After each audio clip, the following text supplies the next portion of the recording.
Dear students, आज हम करेंगे सर्वनाम चैप्टर का अभ्यास।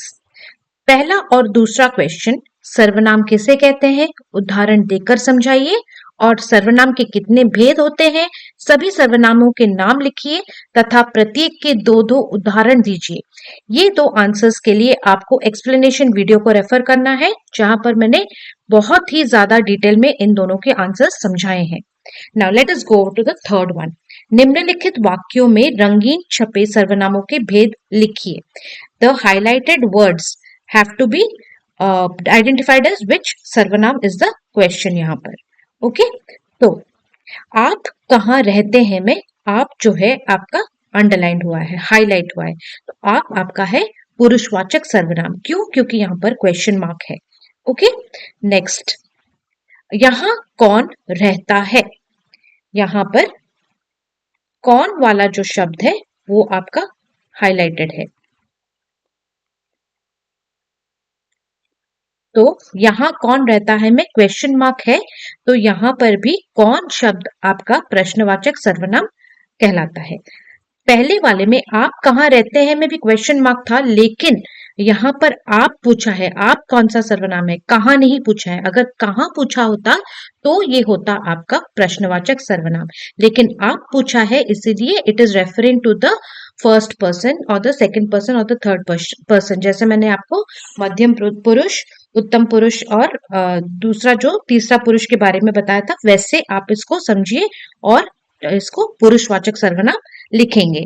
यहाँ कौन रहता है, क्वेश्चन मार्क, कौन है इसलिए प्रश्नवाचक सर्वनाम। मदन का कोई क्या बिगाड़ेगा, ये है अनिश्चयवाचक सर्वनाम, क्योंकि यहाँ कोई हमें पता नहीं है कि क्या बिगाड़ेगा, क्या उसे मारेगा या क्या उसका क्या नुकसान पहुंचेगा, ये हमें अनिश्चित है, इसीलिए ये अनिश्चयवाचक सर्वनाम है।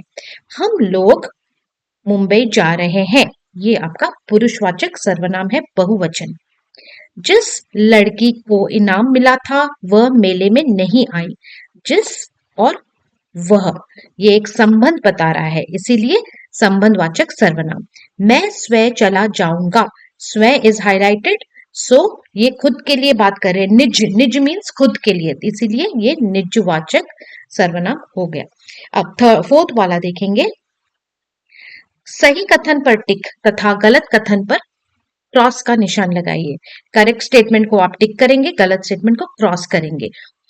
पुरुष सर्वनाम सुनने वाले श्रोता के स्थान पर प्रयुक्त होते हैं, नहीं, ये गलत है। अन्य पुरुष सर्वनाम किसी अन्य व्यक्ति के स्थान पर आते हैं, ये सही है। यह सर्वनाम निकट की वस्तुओं के लिए प्रयुक्त होता है, सही है। जिस निजवाचक सर्वनाम का उदाहरण है, नहीं। निश्चयवाचक सर्वनाम में जिस व्यक्ति के बारे में बात की जाती है उसका निश्चय पूर्वक ज्ञान होता है, ये सही है। ओके, निम्नलिखित वाक्यों आए सर्वनाम शब्दों को रेखांकित कीजिए। पहला वाला देखेंगे, पिताजी से कोई मिलना चाहता है। अब रेखांकित की गई है कोई, ये है अनिश्चय वाचक, हमें पता नहीं है कि कौन आया है, तो ये अनिश्चय है, तो कोई। बाजार में बाजार से कुछ ले आना, कुछ जो है आपका सर्वनाम है, ये अनिश्चयवाचक सर्वनाम है। वे आजकल यही रह रही है, वे मतलब वी नो किसके बारे में बात किया जा रहा है, इसलिए निश्चयवाचक है। हमसे बात मत करो, हमसे इज अंडरलाइन, सो ये है पुरुषवाचक। इन कमरों में से कौन सा चाहिए, कौन सा चाहिए के बाद question mark, so this is प्रश्नवाचक, it is a questioning word, कौन सा, ठीक है। सिक्स्थ, वह दुकानदार मर गया जिसे पुलिस ने पीटा था, ये एक संबंध बता रहा है, वह और जिसे शब्द एक संबंध बता रहे हैं दुकानदार और पुलिस के बीच में, तो ये बन गया आपका संबंधवाचक।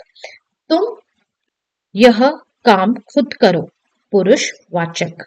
माता जी को कौन समझाए, कौन समझाए, क्वेश्चन मार्क, इसीलिए ये प्रश्नवाचक हो गया। ओके, अब मिलान करेंगे वर्ग 1 वर्ग 2 के साथ। कोई शब्द जो है ये आपका हो जाएगा अनिश्चयवाचक सर्वनाम। वे लोग, अब वे लोग हो जाएगा आपका अन्य पुरुष और लोग लगा है इसीलिए बहुवचन सर्वनाम। खुद हो जाएगा आपका निजवाचक, खुद के लिए बात करने वाले निजवाचक सर्वनाम। कौन, कौन हो जाएगा आपका प्रश्नवाचक सर्वनाम। वह, वह बन जाएगा आपका अन्य पुरुष एक वचन सर्वनाम। जो, जो बन गया आपका संबंधवाचक सर्वनाम। अब 7th, निम्नलिखित वाक्यों को शुद्ध कीजिए। They are written in incorrect grammar, व्याकरण ठीक नहीं है, इनको ठीक व्याकरण के रूल्स के अनुसार इसको लिखेंगे। मेरे को क्या, मैं तो इनाम जीत ही गया। मुझे क्या, मेरे को इज रॉन्ग हिंदी ग्रामर, मुझे क्या कॉमा, मैं तो इनाम जीत ही गया।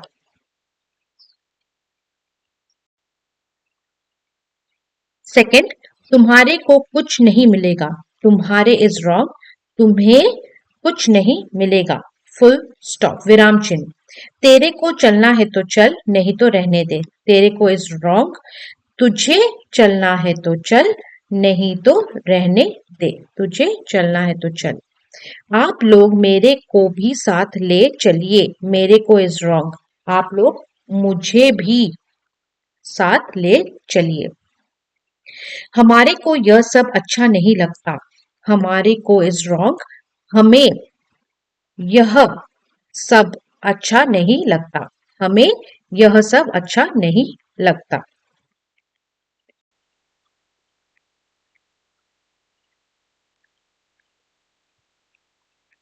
अब 8 वाला देखेंगे। दिए गए विकल्पों में से निम्नलिखित प्रश्नों के सही उत्तर चुनिए। किस वाक्य में निजवाचक सर्वनाम का प्रयोग नहीं हुआ है? आप क्वेश्चन को ध्यान से पढ़ेंगे। किस वाक्य में निजवाचक सर्वनाम का प्रयोग नहीं हुआ है? आपका आंसर देखिए, वह खुद काम करती है, मैं अपने आप चला जाऊंगा, आप अपने घर कब जाएंगे। यहाँ पर तीनों में आपका खुद है, अपने आप, अपने, ये तीनों ही आपके निजवाचक सर्वनाम है। तो इन तीनों में ही निजवाचक सर्वनाम का प्रयोग हुआ है, इसलिए आपका आंसर होगा घ, किसी में भी नहीं। ठीक है, योर आंसर विल बी किसी में भी नहीं। अब किस वाक्य में प्रश्नवाचक सर्वनाम का प्रयोग हुआ है? प्रश्नवाचक सर्वनाम का प्रयोग हुआ है। अब वह मेरी बात नहीं मानेगी, यहाँ पर विराम चिन्ह है। तुम छुट्टियों में कहा जा रहे हो, यहाँ पर क्वेश्चन मार्क है। अब ट्रेन कहाँ मिलेगी, यहाँ पे विराम चिन्ह है, किसी में भी नहीं। अब देखिए, प्रश्नवाचक सर्वनाम का प्रयोग हुआ है, अब किसी में भी नहीं हुआ है, क्यों? तुम छुट्टियों में कहा जा रहे हो, यहाँ पर तुम जो शब्द है ये पुरुषवाचक सर्वनाम में आ रहा है, इसीलिए आंसर आपका होगा किसी में भी नहीं। अब किस वाक्य में अनिश्चयवाचक सर्वनाम का प्रयोग, अनिश्चयवाचक सर्वनाम का प्रयोग नहीं हुआ है? बाहर कोई खड़ा है, आप कब वापस लौटेंगे, उसे बाजार से कुछ खरीदना है, किसी में भी नहीं। अब अनिश्चयवाचक सर्वनाम का प्रयोग किसमें नहीं हुआ है? आप कब वापस लौटेंगे एक प्रश्नवाचक है, इसलिए ये आपका आंसर सही है। अध्यापक ने दोनों लड़कियों से कहा, कल तक तुमको रुकना होगा। वाक्य के रेखांकित सर्वनाम का सही भेद दे। तो यहाँ पर रेखांकित क्या है?